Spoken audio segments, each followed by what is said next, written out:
Okay, so I'm packing, and my host called me out there. He gave me an Ethiopian apple. He cut it down from the tree, and mmm, it's wonderful. It's a little hot on the inside,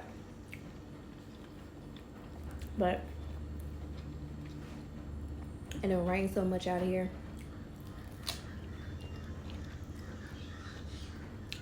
It's so unlike me to not wash it off before.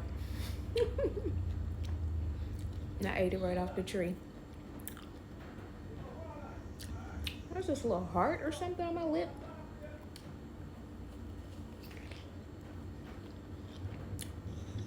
I think on filters be doing the much. I'm doing the most.